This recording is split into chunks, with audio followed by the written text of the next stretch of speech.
Shalom, perkenalkan saya Nataya Teresa Pengantung dengan NIM 250611020261.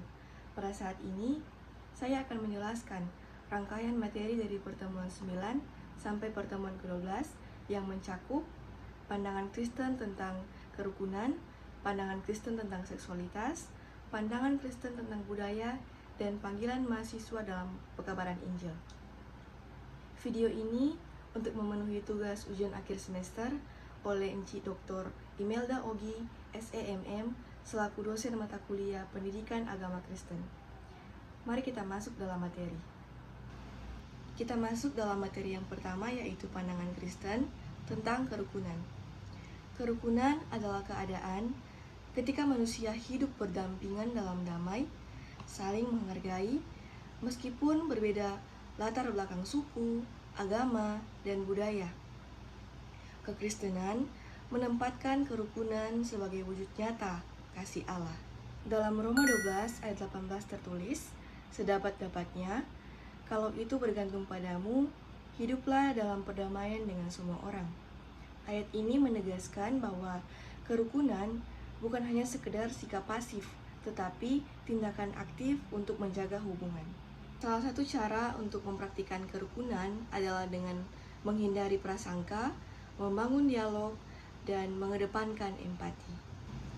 Selanjutnya, kita masuk dalam materi pandangan Kristen tentang seksualitas.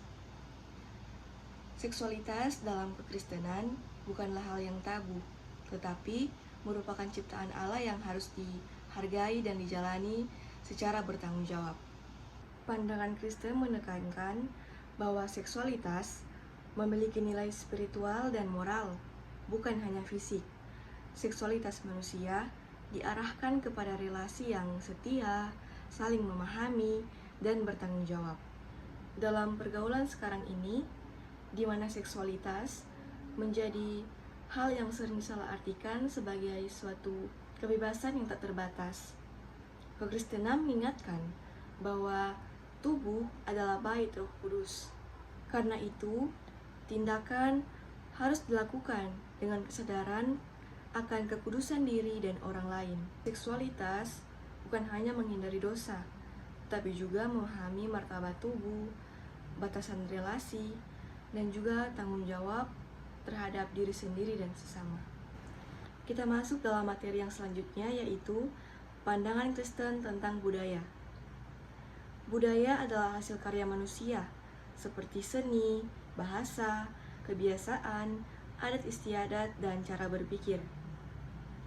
Kekristenan tidak menolak budaya, tetapi menilai dan mengelola budaya dengan bijaksana.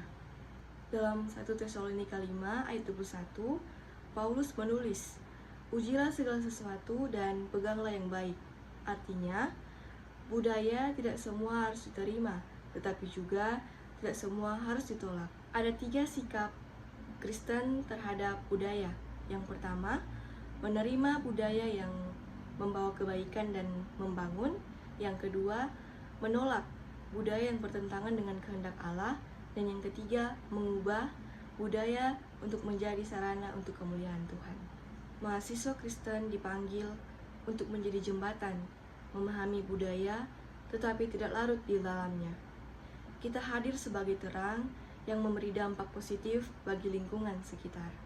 Selanjutnya, kita masuk dalam materi panggilan mahasiswa Kristen dalam pekabaran Injil. Mahasiswa adalah agen perubahan. Dalam konteks iman, mahasiswa dipanggil untuk menjadi saksi Kristus di lingkungan kampus. Ada 3 bentuk panggilan mahasiswa Kristen. Yang pertama itu kesaksian hidup. Hidup jujur, menghindari plagiarisme, menjalani tugas dengan bertanggung jawab. Seringkali sikap inilah yang lebih berbicara daripada khotbah. Yang ketiga yaitu keterlibatan aktif, seperti mengikuti kegiatan pelayanan di kampus, kelompok doa, dan juga kegiatan pelayanan kasih di masyarakat. Mahasiswa dipanggil bukan hanya untuk belajar, tetapi juga untuk menjadi berkat. Pekabaran Injil bukan memaksa orang untuk menjadi sama, tetapi menghadirkan kasih Allah dalam hubungan sehari-hari.